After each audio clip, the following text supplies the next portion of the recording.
चलो, today we will discuss about contemporary world politics part number B, class +2। Most relevant question जो आपके marks wise डिस्ट्रीब्यूटेशन के according हम solve कर रहे हैं और साथ में हम बता रहे हैं कि सबसे ज्यादा चांस किस क्वेश्चन के बनने वाले हैं। तो इन सभी क्वेश्चंस को आज भी हम सॉल्व करेंगे। पार्ट नंबर बी हमारे पास है और जो आपका पार्ट नंबर बी है, पार्ट नंबर बी में हमारे पास लगे हुए 7 चैप्टर्स कंटेम्प्रेरी वर्ल्ड पॉलिटिक्स।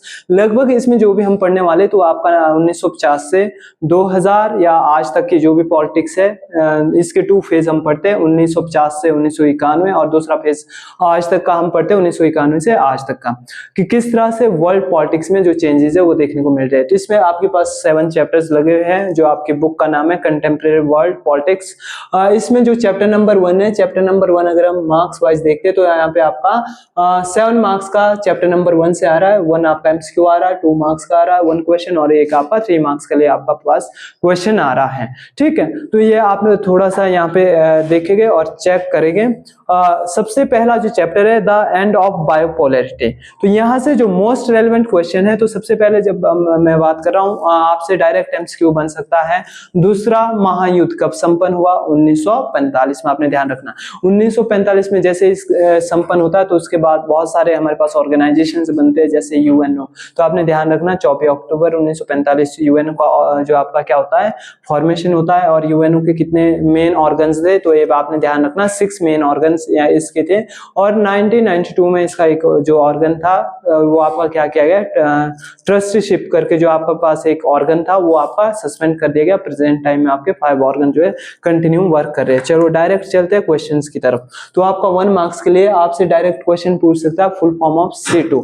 ठीक है, फुल फॉर्म ऑफ C2 तो ध्यान रखना सेंट्रल ट्रीटी ऑर्गेनाइजेशन, ये आपने यहाँ पे थोड़ा सा देख लेना है। इसके अलावा आपसे डायरेक्ट क्वेश्चन पूछ सकता है फुल फॉर्म ऑफ NATO, तो ये आपने देख लेना नॉर्थ अटलांटिक ट्रीटी ऑर्गेनाइजेशन, ये 1949 में बना हुआ था। और C2 जो आपका किसने फॉर्मेट किया था? USA ने। और जो आपका CENTO है ये किसने फॉर्मेट किया था? USSR ने। तो ये भी थोड़ा सा आपने यहाँ पे ध्यान रखना है। 2 मार्क्स के लिए आपके पास जो क्वेश्चंस बन सकता है तो इसमें आपने ध्यान रखना what do mean by first world, प्रथम विश्व के देशों से आपका क्या अभिप्राय है।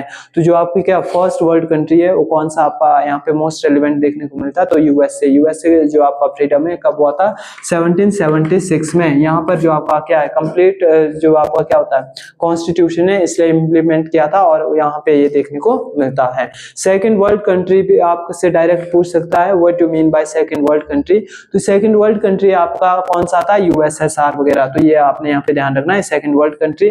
तो ये कुछ टर्मिनोलॉजी आपके लिए यहाँ पे लगी है, what do mean by first world, what do mean by second world. और आपका डायरेक्ट क्वेश्चन बन सकता है इन दोनों का कॉम्बिनेशन है ये, what do mean by developed nation, विकसित राष्ट्र किसे कहते हैं। ठीक है, तो ये भी आपका मोस्ट रेलेवेंट क्वेश्चन है और बहुत बार ये भी आपका पूछा गया है, तो ये भी आपने यहाँ पे ध्यान रखना। तो 3 मोस्ट रेलेवेंट क्वेश्चन है जो आपके 2 मार्क्स के लिए यहाँ से आपके बनने वाले हैं। इसके अलावा 3 मार्क्स के लिए हम कुछ इंपॉर्टेंट क्वेश्चंस देखेंगे। तो यहाँ पे 3 मार्क्स के लिए जो आपका क्वेश्चन है, फर्स्ट क्वेश्चन आपके पास बन जाएगा what do mean by third world, तृतीय विश्व से आपका क्या अभिप्राय है। तो थर्ड वर्ल्ड की अगर हम बात करते हैं तो जितने भी नेशन, जितने भी देश हमारे पास 1947 से में या 1945 से 1950 के बीच में आजाद हुए, 60 के बीच में आजाद हुए, उनको हम थर्ड वर्ल्ड कंट्रीज कहते हैं। और ये सारे जो आपके क्या नेशन है ये सभी डेवलपिंग नेशंस देखने को मिलते हैं, विकासशील राष्ट्र यहाँ पे देखने को मिलते हैं। उसके बाद आपके पास 1960 से 1990 तक 91 तक हमारे पास आता फोर्थ वर्ल्ड कंट्री। तो ये आपने यहाँ पे ध्यान रखना फोर्थ वर्ल्ड कंट्री यहाँ पे हमारे को देखने को मिलता है। तो ये भी आपका डायरेक्ट क्वेश्चन आ सकता है first world, second world, third world, fourth world. तो ये तो आपने रिवाइज कर ही लेना। इसके अलावा आपका 2 मार्क्स के लिए जो आपका डायरेक्ट क्वेश्चन बनने वाला वो कौन सा आपका आपके लिए डायरेक्ट क्वेश्चन आ सकता है what do mean by Balkan states, या आपसे डायरेक्ट प्रश्न पूछ सकता है बाल्कन राज्यों से क्या अभिप्राय है, हिंदी मीडियम।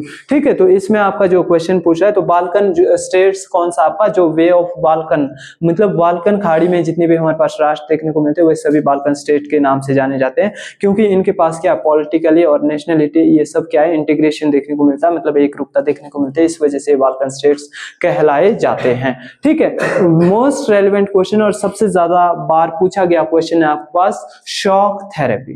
ठीक है, shock therapy Hindi English same है, तो ये भी आपने यहां से कर लेना क्योंकि बहुत बार पूछा गया क्वेश्चन है और इस बार भी इसके 1% जो आपके चांस है वो देखने को मिल रहे हैं। तो शॉक थेरेपी जो अगर हम बात करते हैं तो ये कहीं ना कहीं क्या है, कॉन्फ्लिक्ट देखने को मिलता है यूएसएसआर एंड यूएसए के जो गवर्नमेंट है उनके बीच में, ये आपका क्या है, एक पॉलिटिकली कॉन्फ्लिक्ट्स देखने को मिलता है। तो ये आपने यहाँ पे देख लेना। लास्ट क्वेश्चन जो इस चैप्टर से आपका मोस्ट रेलिवेंट देखने को मिलता है, तो इसमें आपने देख लेना है व्हाट डू मीन बाय बायोपोलैरिटी, द्विध्रुवीयता से क्या अभिप्राय है। तो द्विध्रुवीयता की अगर हम बात करते हैं तो पूरा वर्ल्ड हमारे पास क्या है, टू जो आपके कह सकते हैं वर्ल्ड, दो दुनिया में या दो देश जो आपके क्या है विश्व देशों में बटा हुआ था। एक हमारे पास क्या सोवियत संघ था, दूसरी तरफ हमारे पास कौन सा था, यूएसए था। ठीक है, तो ये आपने यहाँ पे ध्यान रखना जो आपका क्या होता है बायोपोलैरिटी, तो पूरा विश्व। और अगर आपसे पूछ लिया जाए, डायरेक्ट क्वेश्चन आपसे पूछ सकता है जो आपकी क्या है द्विध्रुवीयता के विघटन के कारण, रीजंस, तो ये भी आपका मोस्ट रेलेवेंट क्वेश्चन है क्योंकि चैप्टर का नाम ही हमारे पास क्या बायोपोलैरिटी है। तो ये किस प्रकार से आपका कोलैप्स होता है, ये सब चीजें यहाँ पे क्या है बताई गई है। तो थोड़ा सा आपने इसके बारे में भी देखना है। अब इसके टूटने के मेन रीजंस क्या क्या देखने को मिलते हैं, तो इसका सबसे इंपॉर्टेंट मेन रीजन आपका क्या है, फॉर्मेशन ऑफ आपका कौन सा नेम है ना, तो मोस्ट रेलिवेंट है। या इसके अलावा जो आपका क्या है, इंडिया के साथ साथ हम देख रहे हैं जो अदर हमारे नेबरहुड कंट्री या थर्ड वर्ल्ड कंट्री है, उन्होंने कहीं ना कहीं क्या किया था, पंचशील जैसे एग्रीमेंट्स करने स्टार्ट कर दिए थे। या इसके अलावा इंडिपेंडेंट सॉवरनिंग स्टेट का कॉन्सेप्ट इन्होंने लाया था। तो ये यहाँ पे क्या है मोस्ट रेलिवेंट आइटम्स या मोस्ट रेलिवेंट जो आपके क्या है मतलब पॉइंट्स देखने को मिलते हैं किसके, कोलैप्स के, जो आपके क्या है बायोपोलैरिटी का कोलैप्स होता है। सेकंड चैप्टर की अगर हम बात करते हैं तो ये हमारे पास क्या है 2 और 3 1 मार्क्स के लिए जो आपके क्वेश्चन है मोस्ट रेलिवेंट, इसकी हमने बात कर दी है। सेकंड चैप्टर का आपके पास नाम है contemporary centre of power. Contemporary centre of power की अगर हम बात करते हैं तो जो फर्स्ट चैप्टर हमने पढ़ा वहां पे हमारे पास क्या होता है, जो बायोपोलर वर्ल्ड होता है उसका वो कोलैप्स हो जाता है। उसके बाद से हम बात करते हैं कि जो आपका क्या है कंटेम्प्रेरी सेंटर है, प्रेजेंट टाइम में कौन कौन से सेंटर्स इसमें देखने को मिलते हैं। तो प्रेजेंट टाइम की अगर हम बात करते हैं तो इसमें हमारे पास बहुत सारे रीजनल ग्रुप्स देखने को मिलते हैं, जैसे सार्क है, आसियान है ना, नाफ्टा है, EU है, EU है। तो ये सब जो आपके क्या है रीजनल ऑर्गेनाइजेशंस है, रीजनल ग्रुप्स है, वो भी देखने को मिलते हैं। इसके साथ साथ इसके अलावा हमारे पास क्या है, अगर कंट्री के लेवल पे हम देखते हैं तो कंट्री के लेवल पे हमारे पास मोस्ट रेलेवेंट कंट्री जो आपके अपने आप में पावरफुल देखने को मिलता है, तो यूएसए इसमें पावरफुल कंट्री देखने को मिलता है, चाइना पावरफुल कंट्री देखने को मिलता है, इंडिया पावरफुल कंट्री देखने को मिलता है। तो अलग अलग हमारे पास जो पूरे वर्ल्ड में अलग अलग जो क्या पावर सेंटर्स है वो देखने को मिलते हैं, और अलग अलग प्लेसेस में अलग अलग जगह में ये क्या है पावरफुल सेंटर्स देखने को मिल रहे हैं। अब डायरेक्ट आ जाते हैं अकॉर्डिंग टू मार्क्स डिस्ट्रीब्यूटेशन। तो यहाँ से आपके पास डायरेक्ट क्वेश्चन आ रहा है 5 मार्क्स के लिए, और 1 आपका एमसीक्यू आ रहा है। 1 आपका एमसीक्यू आ रहा है तो इसमें आपने जितने भी मैंने अभी तक बताए, जैसे आपका फुल फॉर्म ऑफ सार्क आ सकता है, फुल फॉर्म ऑफ आसियान आ सकता है, फुल फॉर्म ऑफ AU आ सकता है, EU आ सकता है। तो इसके जो आपके क्या फॉर्मेशन डेट है ये भी आपने यहाँ पे थोड़ी सी क्या है पढ़ लेनी है ना। इसके अलावा आपका डायरेक्ट क्वेश्चन आ सकता है, जैसे आपका क्या है चाइना है, जो चाइना आपका कब आजाद हुआ, कब ये फ्री हुआ। और इसके अलावा मोस्ट रेलिवेंट क्वेश्चन जो आपका बहुत बारी दुनिया में आपका इंपॉर्टेंट क्वेश्चन बना हुआ है और दुनिया के लिए भी एक बहुत बड़ा ये क्या है क्वेश्चन मार्क बना है, तो ये ध्यान रखना, ये आपका एमसीक्यू में आ सकता है। Which country is known as sick country of Asia, Hindi है ना, एशिया का रोगी किसे कहा जाता है। तो ये मोस्ट रेलिवेंट क्वेश्चन है, ये आपका 1 मार्क्स के लिए आ सकता है, एमसीक्यू में आ सकता है, और ये आपने यहाँ पे ध्यान रखना है।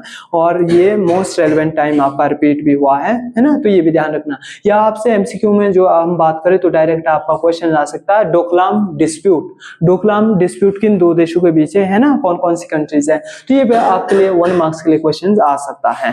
अब हम डायरेक्ट चलते हैं जो आपका 5 मार्क्स के लिए। 5 मार्क्स के लिए अगर हम बात करते हैं तो मोस्ट रेलिवेंट क्वेश्चन जो आपका पहले आया हुआ है, तो describe the main reason for the rise of China as an economic power. चीन का आर्थिक रूप से उभरना दुनिया के लिए एक क्या है पावरफुल यानी कि शक्तिशाली शक्ति है ना, आर्थिक शक्तिशाली शक्ति के रूप में हम इसको देखते हैं। तो इसके मेन रीजंस क्या क्या देखने को मिलते हैं, ये चीजें यहाँ पे जो आपकी क्या है एक्सप्लेन की गई है, यहाँ पे बताई गई है। ठीक है, describe the main reasons for the rise of China as the economic power. है ना। तो हम बोल सकते हैं कि चीन आर्थिक शक्ति के रूप में उभरने के महत्वपूर्ण कारण।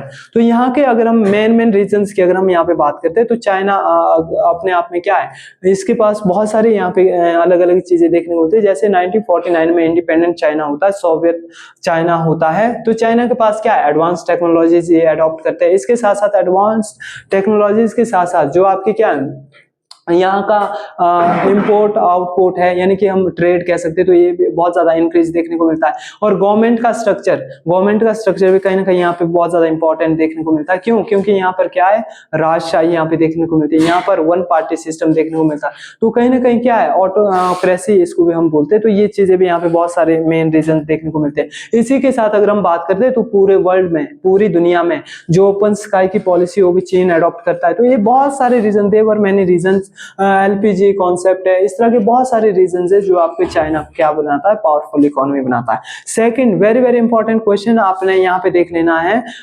सेकंड जो आपके लिए क्वेश्चन बन रहा है, तो ये पे आपका मोस्ट रेलिवेंट क्वेश्चन और बहुत बारी आया है, what is ASEAN, mention it's aims and objectives. ASEAN से क्या अभिप्राय है, आसियान के लक्ष्यों का विस्तार से वर्णन करें। तो जब भी हम आसियान की बात करते हैं तो आपको सबको पता है 8 जो आपका क्या है 8 अगस्त 1967 में इसकी क्या एस्टेब्लिशमेंट होती है, बैंकॉक थाईलैंड की जो कैपिटल है वहां पे देखने को मिलती है।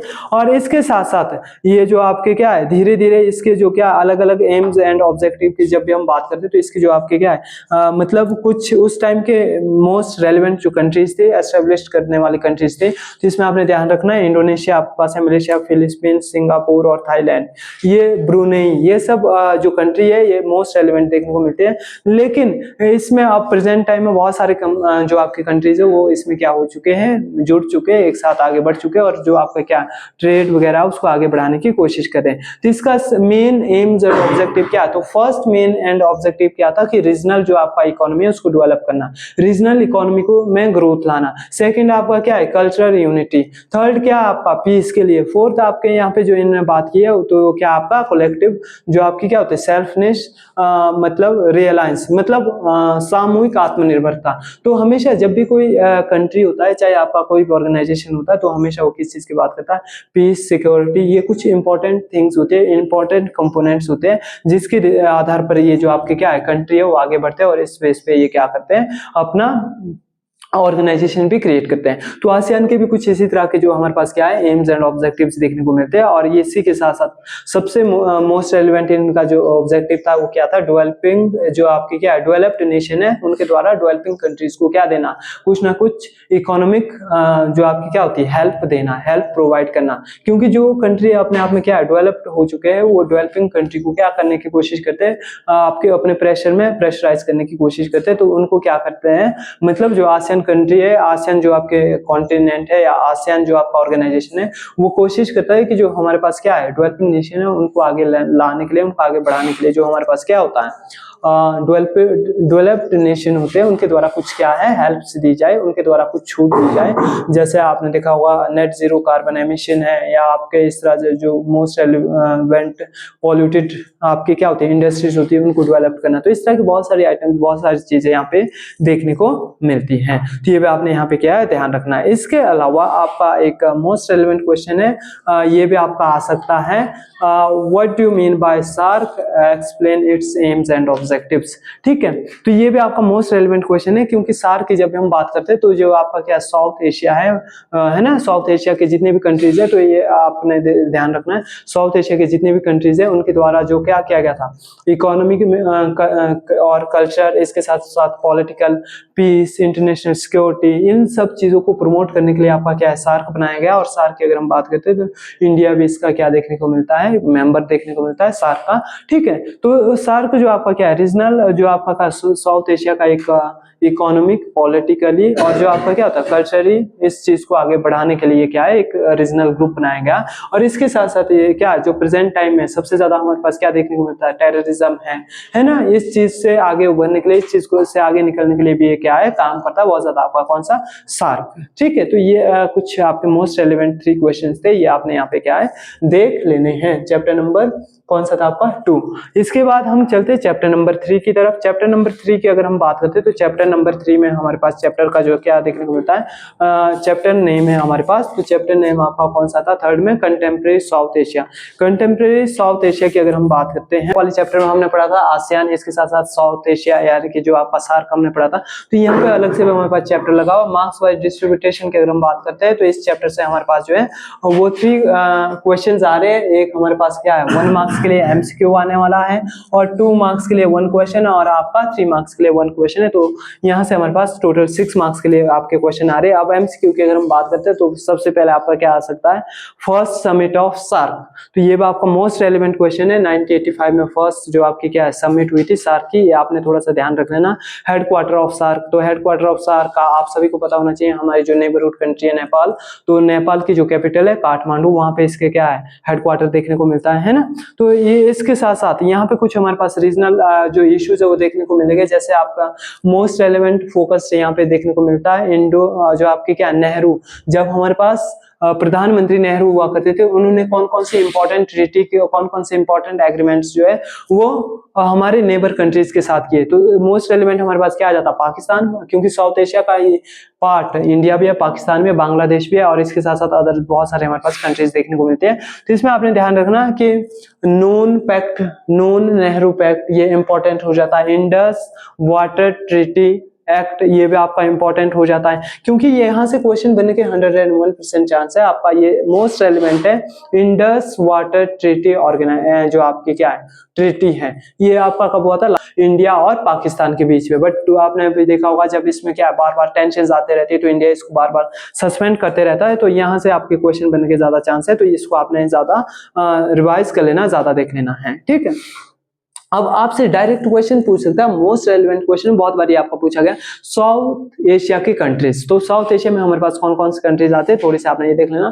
तो जितने भी मैंने बात की जो आपके इंडिया के नेबरहुड कंट्रीज है वो सभी इसमें साउथ एशिया में आते हैं। जैसे हमारे पास कौन कौन से नेबरहुड कंट्री है, इंडिया एक हो गया, हमारे पास बांग्लादेश है, भूटान है, नेपाल है, पाकिस्तान है, मालदीव है ना, और श्रीलंका है, ठीक है। तो ये ध्यान रखना। चाइना, ध्यान रखना आपने, जो चाइना है, चाइना साउथ एशिया का पार्ट नहीं है, ठीक है। तो ये आपने ध्यान रखना, चाइना गलती से भी मत लिख देना, ठीक है। तो ये आपने यहाँ पे क्या है ध्यान रख लेना। इसके अलावा अगर हम बात करते हैं नेक्स्ट जो हमारे पास क्या है, व्हाट इज साउथ एशिया, है ना, साउथ एशिया। तो ये साउथ एशिया क्या है ना, या फिर दक्षिण एशिया से क्या अभिप्राय, इसका क्वेश्चन हिंदी में मिल जाता है। तो साउथ एशिया या दक्षिण एशिया से अभिप्राय, यहाँ पर क्या है डाइवर्सिटी है, यहाँ पर विविधताएं देखने को मिलती है। आपके क्या है एक छोटा सा मतलब जो साउथ एशिया का रीजन है वहां पर डिफरेंट डिफरेंट टाइप के रिलीजन के पीपल्स रहते हैं, डिफरेंट डिफरेंट टाइप की बायोडाइवर्सिटी है, डिफरेंट डिफरेंट टाइप के यहाँ पर क्या है जो आपके स्पीशीज है, एनिमल स्पीशीज है, प्लांट स्पीशीज है, ये सब चीजें अलग अलग टाइप की देखने को मिलती है। इसी के साथ साथ आपने देखा होगा जो टेम्परेचर है, क्लाइमेट है, इसके अलावा जो भी आपकी क्या है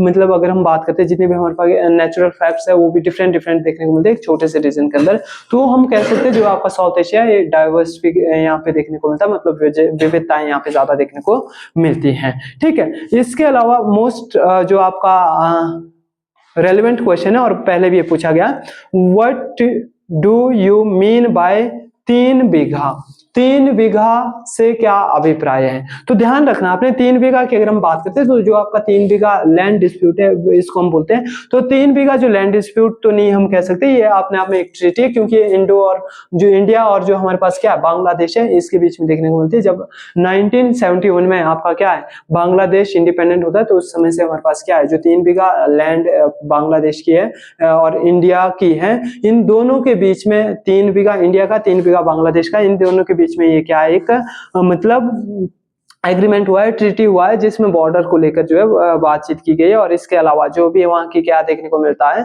अलग अलग मतलब डाइवर्सिटी या अलग अलग जो आपके यहाँ के एम्स और ऑब्जेक्टिव्स देखने को मिलते थे, तो ये चीजें यहाँ पे देखने को मिलती है, ठीक है। तो ये आपने यहाँ पे ध्यान रखना है। इसके अलावा आपका डायरेक्ट क्वेश्चन आ सकता है, अब यहाँ पे हम बात कर रहे हैं सार्क की, तो 3 मार्क्स के लिए भी क्वेश्चन आ सकता है आपके aims and objective of SAARC. तो ये भी आपका वेरी वेरी इंपॉर्टेंट है, या डायरेक्ट आपसे क्वेश्चन पूछ सकता है 3 objective objective of SAARC, 3 objectives, मतलब सार्क के 3 उद्देश्य या फिर सार्क के 2 उद्देश्य, सार्क के उद्देश्य।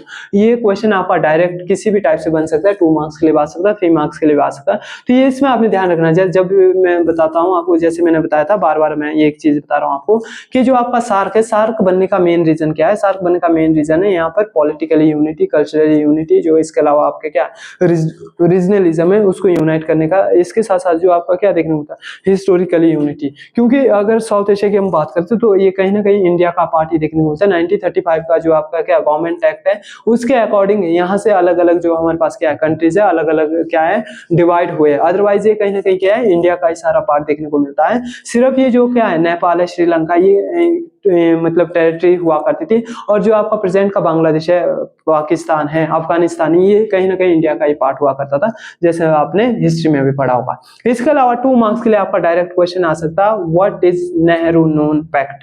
ठीक है, नेहरू नून समझौता क्या था? ठीक है, या नेहरू नून पैक्ट क्या था? तो ये आपका एमसीक्यू में भी आ सकता है, 2 मार्क्स के लिए भी आ सकता है। तो ये भी आपने यहाँ पे क्या है ध्यान रख लेना है। तो ये यहाँ पे क्या है, मोस्ट रेलेवेंट क्वेश्चन जो हमने देखे 2 मार्क्स और 1 मार्क्स के लिए। 3 मार्क्स के लिए आपने यहाँ पे देख लेना है क्वेश्चन, मोस्ट रेलेवेंट क्वेश्चन है जो बार बार आपके पूछे गए 3 मार्क्स के लिए। इंडो पाक रिलेशन, इंडो पाक रिलेशन मोस्ट रेलेवेंट क्वेश्चन है आपका, ये बहुत बार पूछा गया और ये इस बार भी 100% आने की चांस है कि जो आपका इंडो पाक रिलेशन है 3 मार्क्स के लिए आपका आ सकता है डायरेक्ट।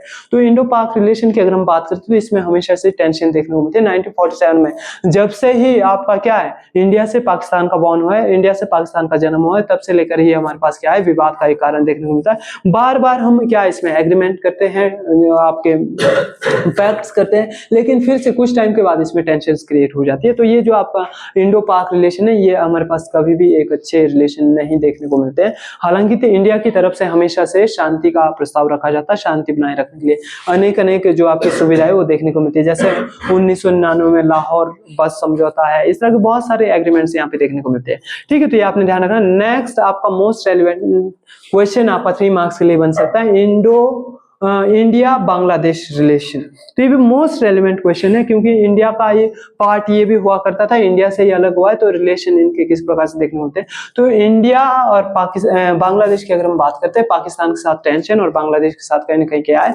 बिहेवियरल या फिर व्यवहारिक जो आपके संबंध है वो अच्छे देखने को मिलते हैं। क्यों? क्योंकि इंडिया ने ही जो आपका क्या है, आपका बांग्लादेश है, जो आपका पहले क्या हुआ करता था, ईस्ट पाकिस्तान हुआ करता था, उसको क्या है आजाद करवाया है।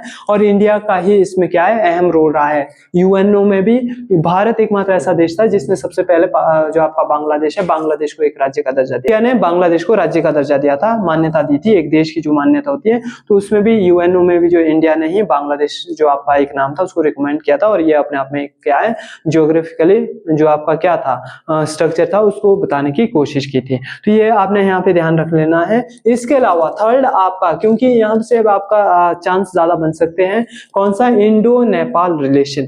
वो अगर हम बात करते हैं भारत और नेपाल के बीच में, तो भारत और नेपाल जो आपके संबंध है, तो यहाँ पर रोटी और बेटी का संबंध माना जाता है। जब से भारत आजाद हुआ है और नेपाल अपने आप में एक स्वतंत्र राष्ट्र बना है, तब से लेकर हम देखते हैं कि इन दोनों देशों में रोटी और बेटी का संबंध देखने को मिलता है। समय समय पर भारत के जो राजनेता वो नेपाल जाते हैं, नेपाल के राजनेता भारत में आते हैं। और आपने ध्यान रखना है, यहाँ से एमसीक्यू भी बन सकता है, प्रेजेंट टाइम में आपके क्या है, नेपाल के सीएम कौन है? तो ध्यान रखना, सुशीला कार्की, और फर्स्ट वुमेन है जो आपके नेपाल के क्या देखने को मिलते हैं, आपके प्राइम मिनिस्टर, हम कह सकते हैं प्राइम मिनिस्टर, ठीक है ना, हाँ नेपाल के। तो सुशीला कार्की, ये इससे पहले वहां पे क्या है, चीफ जस्टिस ऑफ नेपाल रह चुके हैं और फर्स्ट वुमेन है ना। तो ये आपने यहाँ पे ध्यान रखना, क्योंकि वहां पर आपका क्या है, मार्शल लॉ फॉर्म में आया था और ये आपका कहीं ना कहीं इम्पैक्ट देखने को मिलता है। ठीक है, तो ये भी आपके यहाँ से बहुत ज्यादा क्वेश्चन, इस चैप्टर से बहुत ज्यादा क्वेश्चन बनने की संभावना है।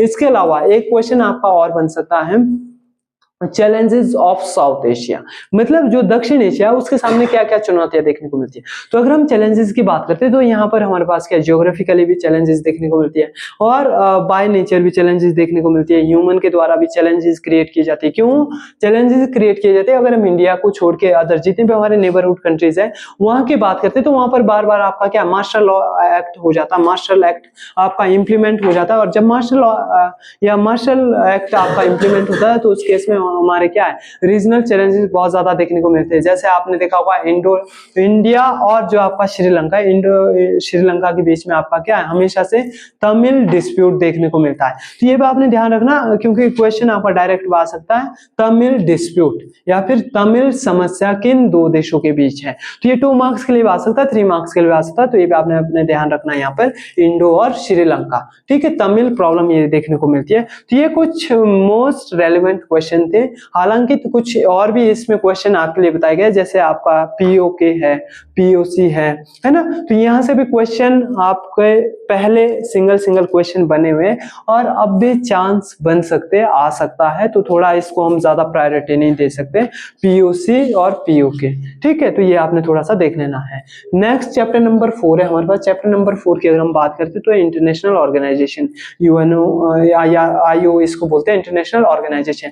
इंटरनेशनल ऑर्गेनाइजेशन की अगर हम बात करते हैं तो जैसे मैंने फर्स्ट चैप्टर में इसका आपकी बात की थी, एमसीक्यू के पर्पज से मैंने बात की थी। आपसे डायरेक्ट फुल फॉर्म पूछ सकता है यूएनओ, यूनाइटेड नेशन ऑर्गेनाइजेशन। आपसे फुल फॉर्म पूछ सकता है यूएन, यूनाइटेड नेशन। तो इसमें कंफ्यूज नहीं होना, अगर आपसे फुल फॉर्म यूएन पूछा गया तो यूएन की फुल फॉर्म लिखना। अगर आपसे यूएनओ की फुल फॉर्म पूछी गई तो यूएनओ की जो आपकी क्या फुल फॉर्म है लिखना है। और नेक्स्ट मोस्ट रेलेवेंट क्वेश्चन आपसे पूछ सकता है यूएन डे। यूएन डे तो आपने ध्यान रखना 24 अक्टूबर 1945 को जब क्या एस्टेब्लिशमेंट हुई थी यूनाइटेड नेशन की, तो उस समय से ही आपका क्या है यूएन डे भी सेलिब्रेट किया जाता है, क्योंकि आपके क्या है क्वेश्चन बनने के चांस रहते हैं और बार बार ये क्वेश्चंस पूछे गए। तो मेन ऑर्गन्स कितने यूएन के 6 ऑर्गन्स है और प्रेजेंट टाइम में वर्किंग ऑर्गन्स कितने हैं 5 ऑर्गन है, ठीक है, 5 अंक। तो ये आपने यहाँ पे क्या है थोड़ा सा ध्यान रखना, क्योंकि यहाँ से भी चैप्टर नंबर 4 की अगर हम बात करते हैं तो 2 एमसीक्यू बन रहे, 2 आपके 1 मार्क्स के हैं और इसके अलावा आपके पास 2 क्वेश्चन 2 मार्क्स के यहाँ से बनने वाले हैं, ठीक है। तो ये आपने यहाँ पे क्या है थोड़ा सा ध्यान रख लेना है कि जो हमारे पास क्या है यूएन के ऑर्गन्स कितने हैं, है ना। इसके साथ साथ आपने ध्यान रखना जो आपके यूएन के ऑर्गन्स है उनके हेडक्वार्टर किसके कहाँ, जैसे आपसे पूछ सकता है ICJ, international court of justice. International court of justice का हेडक्वार्टर कहाँ है, नीदरलैंड दी हेग में। तो आपने ध्यान रखा है इंटरनेशनल कोर्ट ऑफ जस्टिस के जो यहाँ से एक डायरेक्ट क्वेश्चन आपका बन सकता है कि प्रेजेंट टाइम में इंटरनेशनल कोर्ट ऑफ जस्टिस में इंडिया की तरफ से कौन रिप्रेजेंटेटिव आपकी जज है। तो ध्यान रखना दलबीर सिंह भंडारी। 2017 टू 2000 क्योंकि इनका टेन्योर कितना होता है 9 ईयर होता है, तो 2026 तक ये देखने को मिलेंगे। 9 वर्ष का इनका क्या है कार्यकाल होता है दलबीर सिंह भंडारी वर्तमान समय में। और पहले व्यक्ति कौन थे, तो ये बात आपने ध्यान रखना first person Nagendra Sen. First person जो आपके क्या है इंटरनेशनल कोर्ट ऑफ जस्टिस में जज रहे वो कौन थे, नागेंद्र सेन। और इसके साथ साथ आपने ध्यान रखना है कि यूएन की हम बात करें तो यूएन के अंदर हिंदी में स्पीच देने वाले फर्स्ट पर्सन अटल बिहारी वाजपेयी, क्योंकि एमसीक्यू में क्वेश्चन पहले भी पूछे गए और अभी भी ज्यादा आने के चांस है और आपका जो भी अदर एग्जाम होते हैं उसमें भी ये क्वेश्चंस बन जाते हैं, ठीक है। इसके साथ साथ आपने ध्यान रखना फर्स्ट वुमेन, तो ध्यान रखना आपका विजया लक्ष्मी, ठीक है, विजया लक्ष्मी पंडित फर्स्ट वो आपकी क्या है वुमेन थी जो यूएन में जिन्होंने रिप्रेजेंटेटिव किया था किसको, इंडिया को 1954 में। तो ये आपने ध्यान रखना, ये सब आपने जब चैप्टर पढ़ा हो तो इसमें सारी चीजें डिटेल्ड बताई गई है। तो इस तरह के आपके एमसीक्यू बन सकते हैं। अब 2 मार्क्स के लिए कौन कौन से क्वेश्चन बन सकते हैं, तो फर्स्ट आपका what do mean by UNO, ठीक है, यूएनओ। अब देखो यूएनओ को फॉर्मेशन क्यों किया गया, यूएनओ क्यों लाया गया, तो आपने देखा फर्स्ट वर्ल्ड सेकंड वर्ल्ड जब आपके क्या होते हैं फर्स्ट वर्ल्ड वॉर होता है, सेकंड वर्ल्ड वॉर होता है, तो उसके बाद से पूरी दुनिया में पीस आपके बनाने के लिए, सिक्योरिटी मेंटेन करने के लिए हम क्या करते हैं यूएनओ का जो है एस्टेब्लिशमेंट करते हैं, मतलब संयुक्त राष्ट्र संघ की स्थापना करते हैं। किसके लिए, सुरक्षा और शांति को बनाए रखने के लिए 1945 में इसकी क्या करते हैं स्थापना करते हैं। तो ये सब चीजें यहाँ पे आप यहाँ एक्सप्लेन कर सकते हैं कि 24 अक्टूबर 1945 को जो आपके क्या थे, ध्यान रखना फर्स्ट कितने थे 48 नेशंस, एमसीक्यू में पूछ सकता है। 48 देशों के द्वारा जो क्या किया गया था, यूएनओ का प्रस्ताव लाया गया था। और जब यूएनओ की क्या होती है, यूएनओ की स्थापना होती है उस समय तक हमारे पास 51 देश हो जाते हैं। 51 देशों के द्वारा जो है 24 अक्टूबर 1900 कब 1945 को जो है यूएनओ की क्या की गई, स्थापना की गई। इसके स्थापना का मुख्य कारण क्या था, अंतरराष्ट्रीय स्तर पर सुरक्षा और शांति को बनाए रखने के लिए इसकी क्या की गई है, स्थापना की गई है। क्यों? क्योंकि हम अभी तक पूरे जो क्या है 2 महायुद्धों से गुजरे हैं, जिसमें हमने जो है मान हानि और जो आपका भूभाग है उसका बहुत ज्यादा क्या हुई है, क्षति हुई है, वो देखने को मिलती है। ठीक है, तो ये चीजें आपने यहाँ पे ध्यान रखना। सेम क्वेश्चन आपसे आगे बन रहा है, या सेम क्वेश्चन आपका 2 मार्क्स के लिए और बन सकता है। Why do we need international organisation? हमें अंतरराष्ट्रीय संगठन की जरूरत क्यों पड़ती है? तो अंतरराष्ट्रीय संगठन की जरूरत क्यों पड़ती है, मैंने आपको बता दिया था। जो भी हमारे पास क्या होती है, इंटरनेशनल टेंशंस होती है, उसको पीस में कन्वर्ट करने के लिए और उसको प्रेशराइज करने के लिए हमें किसकी नीड पड़ती है, जो आपका क्या होता है, इंटरनेशनल ऑर्गेनाइजेशन होता है। इसके अलावा अगर जो आपका क्या होगा, इंटरनेशनल ऑर्गेनाइजेशन के जो भी मेंबर कंट्रीज होते हैं, जो भी प्रेजेंट टाइम में आपने ध्यान रखना 193 कंट्रीज इसके क्या है, मेंबर कंट्रीज है। लास्ट में इसमें जो कंट्री ऐड हुआ है वो कौन सा, साउथ सूडान। तो ये भी आपने ध्यान रखना, क्योंकि एमसीक्यू में बनने के चांस है। 193 कंट्रीज प्रेजेंट में इसमें देखने को मिलती है। तो ये जो 193 कंट्रीज का क्या है, एक ऑर्गेनाइजेशन है। इसके द्वारा इन 193 कंट्री में से अगर कोई इंटरनेशनली टेंशन क्रिएट करता है तो उसमें को क्या है, बाय प्रेशर या फिर उसको जो है बाय आपके एग्रीमेंट जो है पीस कन्वर्ट करने के लिए इसकी क्या पड़ती है, नीड पड़ती है, आवश्यकता पड़ती है। तो ये भी आपने यहाँ पे क्या है, ध्यान रख लेना है। ठीक है, तो ये क्या है, कुछ मोस्ट रेलेवेंट क्वेश्चंस यहाँ पे देखने को मिलते हैं। इसके अलावा 2 मार्क्स के लिए आपका जो डायरेक्ट क्वेश्चन यहाँ पे पूछा हुआ है, what do you understand by NGO? NGO क्या होता है, नॉन गवर्नमेंटल ऑर्गेनाइजेशन। तो फुल फॉर्म भी पूछ सकता है एमसीक्यू में, और यहाँ पे ध्यान रखना। तो एनजीओ की अगर हम बात करते हैं तो एनजीओ क्या होते हैं, जो गवर्नमेंट के साथ या गवर्नमेंट के साथ साथ उनकी क्या है, स्कीम्स को प्रमोट करने के लिए वॉलेंटरी आगे आते हैं। ठीक है, मतलब स्वैच्छिक रूप से जो क्या है, देश के अंदर और विश्व के अंदर बदलाव लाने की कोशिश करते हैं, उन्हीं को हम क्या बोलते हैं, एनजीओ कहते हैं। ठीक है, अब ये आपने यहाँ पे ध्यान रखना है, जो एनजीओ है, एनजीओ किसके द्वारा क्रिएट करने स्टार्ट किए गए थे, जो इकोनॉमिक काउंसिल है। इकोनॉमिक काउंसिल किसका पार्ट है, यूएनओ का ही पार्ट है। तो इकोनॉमिक काउंसिल के द्वारा जो है नेशनली और इंटरनेशनली जो भी हमारे पास क्या है, एनजीओ क्रिएशन की बात की गई है। मतलब अंतरराष्ट्रीय और राष्ट्रीय जो आपके क्या गैर सरकारी संस्थान होते हैं उनकी स्थापना की जा सकती है, जिससे लोगों के हित और लोगों को कल्याणकारी सुविधा के द्वारा क्या है, सुविधाएं पहुंच सके। ठीक है, तो ये आपने यहाँ पे कितने के लिए ध्यान रखना आपने, 2 मार्क्स के लिए। और मोस्ट रेलेवेंट क्वेश्चन जो बहुत बार पूछा गया है, कौन सा, जो आपका क्या है, वीटो पावर। वीटो पावर किन 5 देशों के पास है? तो यहाँ पे आपने एक ट्रिक मैं आपको बताने जा रहा हूँ, और ध्यान रखना वीटो पावर का जो यूज है ये 5 देश करते हैं। ठीक है, तो ध्यान रखना FCRU²। ठीक है, F for France, C for China, R for Russia, U for United kingdom 1, और सेकंड है USA। इन 5 कंट्रीज के पास क्या है, वीटो पावर है, निषेधाधिकार हिंदी में इसको बोलते हैं। ठीक है, वीटो पावर। तो ये आपने यहाँ पे ध्यान रखना। ठीक है, फुल फॉर्म लिख लो इसका, F for France, C for China, R for Russia, U for United kingdom और U फॉर USA। तो ये 5 कंट्री, और मोस्ट रेलेवेंट क्वेश्चन है ये, आपका बहुत बार पूछा गया 2 मार्क्स के लिए। ठीक है, तो ये बात आपने यहाँ पे क्या है, ध्यान रखना। ठीक है, कितने हैं, 5 नेशंस है जिनके पास पूरे वर्ल्ड में क्या है, वीटो पावर देखने को मिलती है।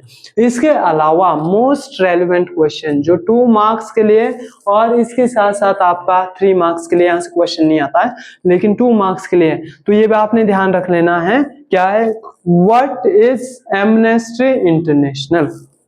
What is amnesty international?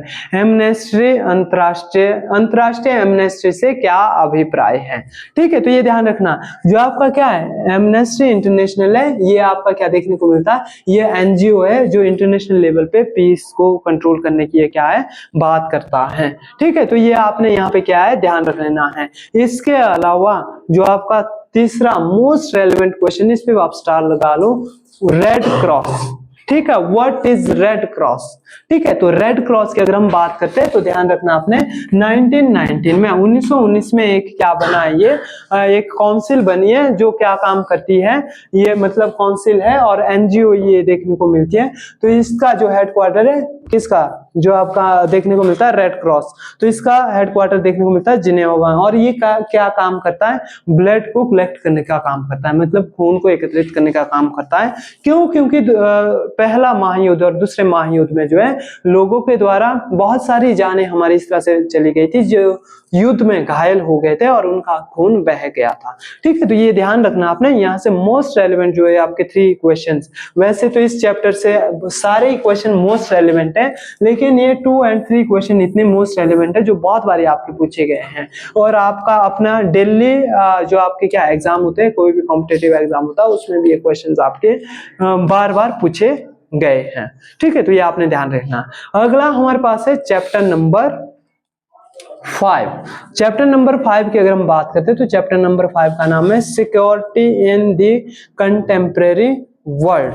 ठीक है, वर्तमान या फिर समकालीन भारत में सुरक्षा की यहाँ पे बात की जाती है। ठीक है, तो अगर हम यहाँ पे बात करते हैं सुरक्षा की, तो यहाँ से जो आपके पास क्वेश्चन है वो बन रहा है 2 मार्क्स और 3 मार्क्स का, टोटल 5 मार्क्स के लिए यहाँ से क्वेश्चन आ रहे हैं। तो फर्स्ट क्वेश्चन आपके लिए डायरेक्ट आया है या डायरेक्ट आपसे पूछ सकता है, what do you mean bye security, सुरक्षा से क्या अभिप्राय है। तो सुरक्षा की अगर हम बात करते हैं तो सुरक्षा आप जनरल या अपने शब्दों में आप कह सकते हैं कि सुरक्षा मतलब क्या चीज होती है जिसमें हम खुद को मानसिक और शारीरिक रूप से क्या रख सकते हैं, सुरक्षित रख सकते हैं, है ना, उसी को हम क्या बोलेंगे, सुरक्षा कहेंगे, है ना।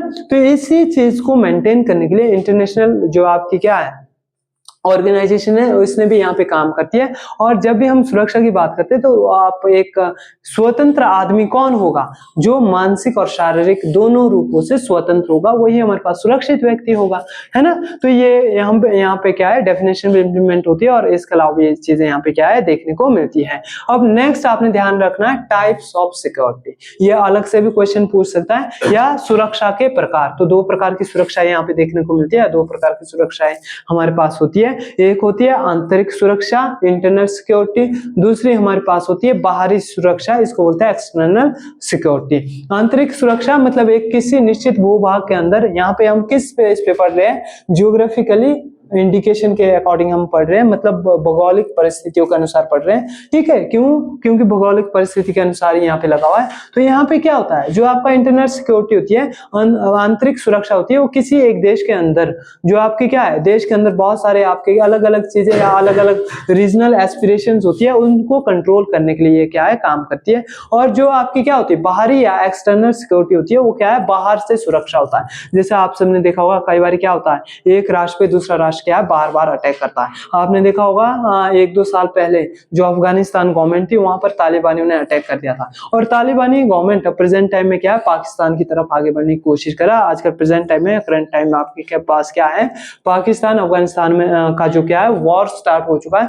लेटेस्ट आपकी न्यूज है जिसमें आपके क्या है अबव 80 अबव जो आपके क्या है मिलिट्री फोर्स के जवान पाकिस्तान के थे, वो तालिबानी सरकार ने या तालिबानी जो सैनिक है उन्होंने मार दिए। तो वो पाकिस्तान पे अटैक करने की भी कोशिश कर रहा है। तो इस तरह से ये क्या है आपके पास एक्सटर्नल सिक्योरिटी है ना। तो ये मतलब एक्सटर्नल सिक्योरिटी का ये पार्ट देखने को मिलता है। अब एक्सटर्नल ये क्या है सिक्योरिटी नहीं हो पाई, तो एक्सटर्नल सिक्योरिटी कौन मेंटेन करने की कोशिश करेगा, जो हमारे पास क्या होते हैं इंटरनेशनल ऑर्गेनाइजेशंस होते हैं, जैसे यूएनओ है। तो वो इस पे क्या है जो आपके क्या होगे इंटरनेशनली पीस को मेंटेन करने का यहाँ पे क्या है काम करने वाला है। तो ये आपने यहाँ पे ध्यान रखना है। तो आपसे डायरेक्ट पूछ सकता है।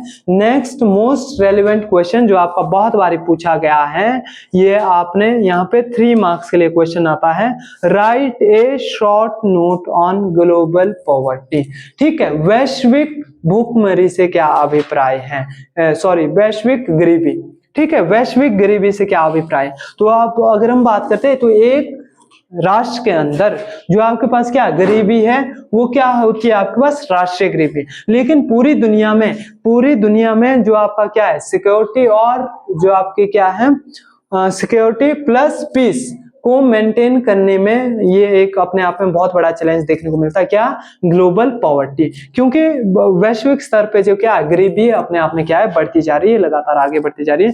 तो ये भी आपका डायरेक्ट क्वेश्चन आ सकता है। इसके अलावा आपका नेक्स्ट क्वेश्चन आपका क्या आ सकता है, जो आपका मोस्ट रेलिवेंट क्वेश्चन है, तो ये लगभग आपने वही है जो हमने पिछले चैप्टर में पढ़े हुए थे, इसको आपने देख लेना। जैसे what do you mean bye separatism, what do you mean bye regionalism, लगभग ये पार्ट 1 में भी हमारे पास रिवाइज हुए हैं, तो ये आपने यहाँ पे थोड़ा सा क्या है देख लेना। बट न्यू क्वेश्चन जो आपके लिए आई थिंक ये पिछले चैप्टर में था, लेकिन फिर भी आपने यहाँ पे देख लेना, what do you mean by human right, मानव अधिकार से क्या अभिप्राय है, ठीक है। और ये आपका डायरेक्ट क्वेश्चन पूछा जा सकता है, मानव अधिकार दिवस कब मनाया जा सकता है, तो ये आपने ध्यान रखना है, जो मानव अधिकार दिवस है वो कब मनाया जाता है, 10 दिसंबर, ठीक है, 10 दिसंबर ह्यूमन राइट जो आपका डे है मनाया जाता है। तो ये आपने थोड़ा सा यहाँ पे क्या है पढ़ लेना है। और सेम इसी के साथ आपने देख लेना रिफ्यूजी, मतलब शरणार्थियों से क्या अभिप्राय है, या शरणार्थी कौन होते हैं, रिफ्यूजीज, ठीक है। तो या क्या क्या प्रॉब्लम्स देखने को मिलती है रिफ्यूजीज के लिए, क्या क्या चैलेंज देखने होते हैं। ये मोस्ट रेलिवेंट क्वेश्चन है, चैप्टर नंबर आपका 5 हो गया है, ठीक है। उसके बाद है चैप्टर नंबर 6। चैप्टर नंबर 6 की अगर हम बात करते हैं 4 मार्क्स के लिए आ रहा है, और वेरी वेरी इंपॉर्टेंट चैप्टर है। ये जो चैप्टर है हमारे एनवायरमेंट से कोरिलेट है, एनवायरमेंट से जुड़ा हुआ है। इसमें सीधी सी बात की गई है, एनवायरमेंट एंड नेचुरल रिसोर्स।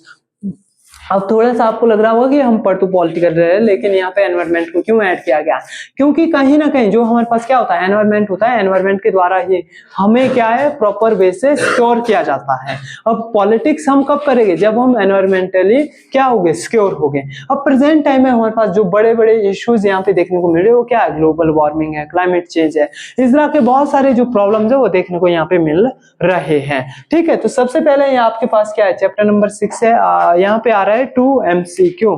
अब 2 MCQ की अगर हम बात करते हैं तो मोस्ट रेलिवेंट क्वेश्चन जो आपका डायरेक्ट पूछा गया है, तो ध्यान रखना अर्थ समिट, जो आपका क्या है अर्थ समिट है, ये कब आपकी हुई है, 1992। ये बहुत बारी क्वेश्चन पूछा गया है। या फिर आपसे क्वेश्चन डायरेक्ट पूछा जा सकता है, रियो डी जेनेरियो किस कंट्री में है या किस देश में अवस्थित है, तो ये भी आपने ध्यान रखना, कहाँ है ये, ब्राजील में, ठीक है, ब्राजील में, ये आपने यहाँ पे क्या है ध्यान रखना।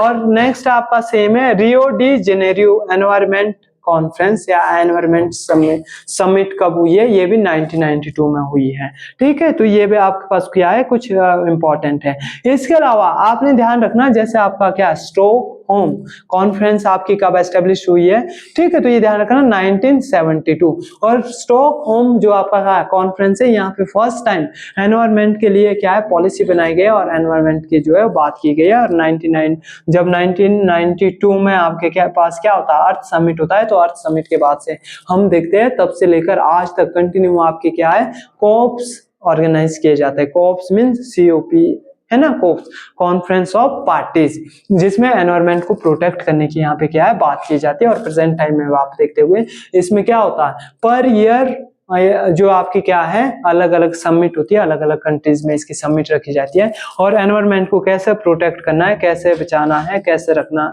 मतलब इसको सेफ रखना है, तो इन सब चीजों के लिए क्या है कॉन्फ्रेंस ऑफ पार्टीज को ऑर्गेनाइज किया जाता है। इसके अलावा आपने ध्यान रखना क्योटो प्रोटोकॉल, क्योटो प्रोटोकॉल की अगर हम बात करते हैं तो ये कब ऑर्गेनाइज किया गया था, 1997 में, क्योंकि मोस्ट रेलिवेंट क्वेश्चन है और आपके बहुत बार पूछे गए हैं, है ना। और ये चैप्टर भी आपका नया है और यहाँ से इन मतलब क्वेश्चंस को आने के लिए क्या है चांस भी ज्यादा देखने को मिल रहे हैं, ठीक है।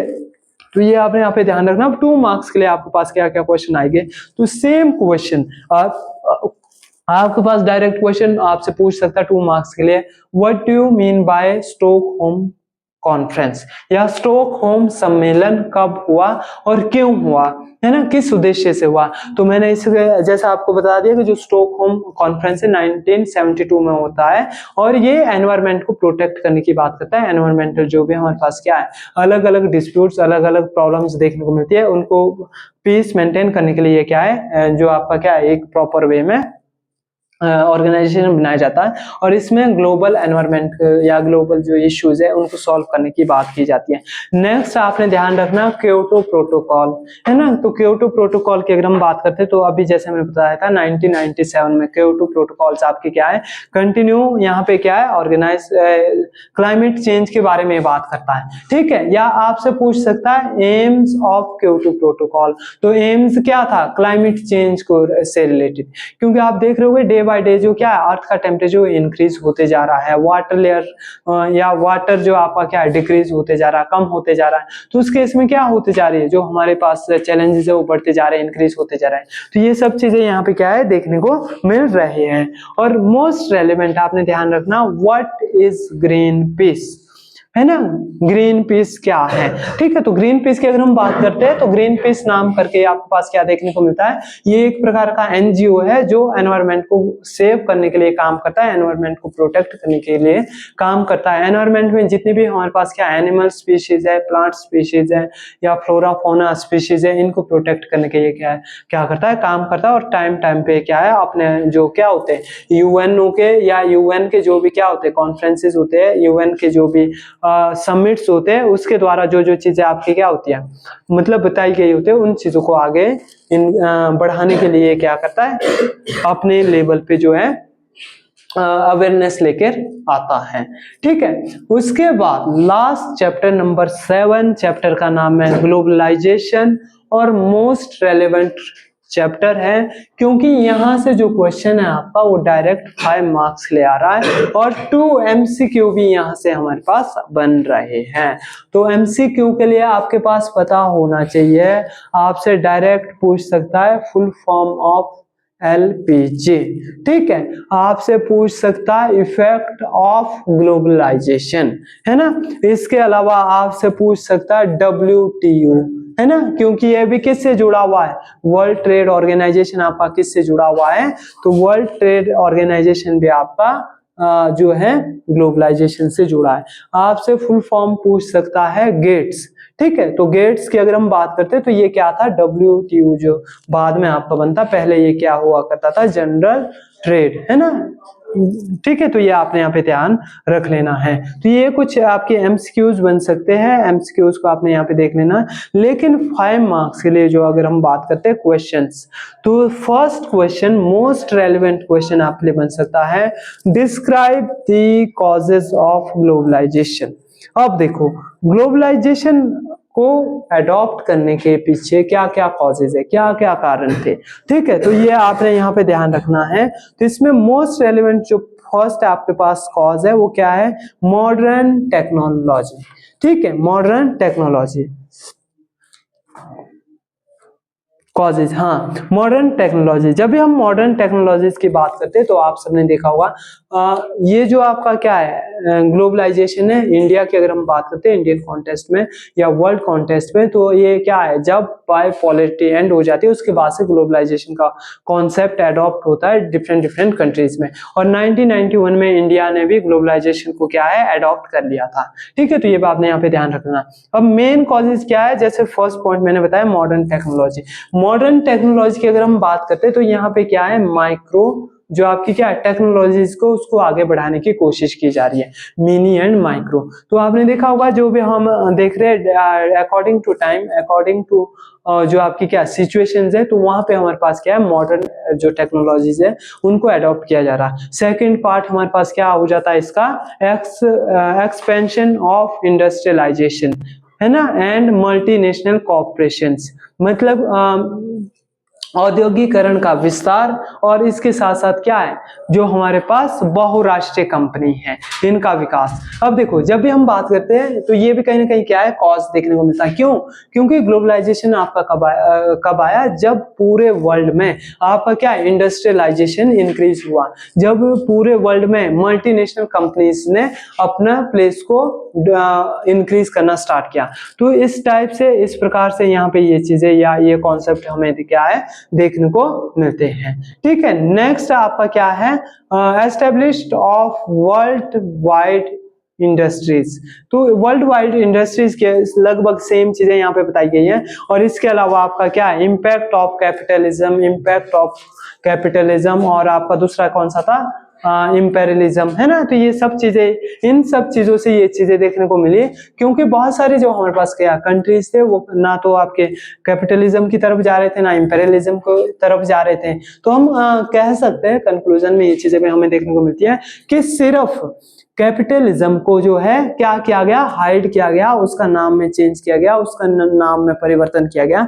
बाकी लगभग सेम प्रोसेस हमारे को देखने को मिलता है जो कैपिटलिज्म का है, एक पूंजीवाद राष्ट्र का है। क्योंकि यहाँ जब हम किसकी बात कर रहे हैं, ग्लोबलाइजेशन की बात कर रहे हैं, तो ग्लोबलाइजेशन या ग्लोबल वर्ल्ड में हम देख रहे हैं पूरा वर्ल्ड एक विलेज है, और पूरा वर्ल्ड एक विलेज के साथ साथ क्या है, जो कंट्री ट्रेड पे अपना क्या है मतलब डोमिनेंस बनाए रखती है या बनाए रख रही है, वो कंटिन्यू ट्रेड बना कर रही है, कंटिन्यू उसका डोमिनेंस बनाए। और जो कंट्री क्या है हमारे पास पुअर होते जा रही है, गरीब होते जा रही है, वो गरीबी होते जा रही है, डिक्रीज होते जा रही है ना। जैसे हम देखते हैं जो आपका क्या है 1949 से लेकर प्रेजेंट टाइम तक क्या है, ग्लोबल में जो ट्रेड पे डोमिनेंस है वो चाइना का है। आज भी चाइना ही कहीं ना कहीं क्या डोमिनेंट देखने को मिल रहा है, यूएसए का डोमिनेंस देखने को मिल रहा है। इसके अलावा अभी बहुत सारे जो अलग अलग रीजनल ग्रुप्स है वो देखने को मिल रहे हैं। ठीक है, तो ये आपने यहाँ पे ध्यान रखना है। नेक्स्ट क्वेश्चन आपके लिए आ सकता है 5 मार्क्स के लिए, describe the economic aspect of globalisation. Hindi की अगर हम बात करते हैं तो आर्थिक प्रभाव से ग्लोबलाइजेशन का या फिर ग्लोबलाइजेशन क्या भूमंडलीकरण का विस्तार करें। तो अगर हम बात करते हैं जो आपके पास क्या आता है, कैसे, describe the economic aspect of globalisation. ठीक है, तो बहुत सारे हमारे पास एस्पेक्ट्स ऐसे देखने को मिल रहे हैं जो ग्लोबली भी इसमें क्या है इम्पैक्ट करता है। अब देखो जब भी ग्लोबलाइजेशन आता है तो इसमें आपने ध्यान रखना, सीधी सी इसमें बात है कि ये जो ग्लोबलाइजेशन आता है पॉलिटिकली भी इन्फ्लुएंस्ड करता है, इकोनॉमिकली भी इन्फ्लुएंस्ड करता है ना, और कल्चरली भी इन्फ्लुएंस करता है। क्योंकि ग्लोबलाइजेशन में ये 3 एस्पेक्ट्स आते हैं हमारे पास, पॉलिटिकली, आपके इकोनॉमिकली और इसके साथ पॉलिटिकली, ठीक है, कल्चरली। तो ये आपने ध्यान रखना। तो इसमें अलग अलग टाइप्स में देखने को मिलेगा। अब जैसे इकोनॉमिक्स एस्पेक्ट में पूछ रहा तो यहाँ पे सबसे पहले क्या आएगा, ओपन डोर पॉलिसी या ओपन स्काई पॉलिसी, कि ट्रेड के लिए जितने भी हमारे पास पहले क्या हुआ करता था, according to continent, according to जो आपकी क्या है कंट्री है, तो पहले परमिशंस लेनी होती थी। लेकिन जैसे ग्लोबलाइजेशन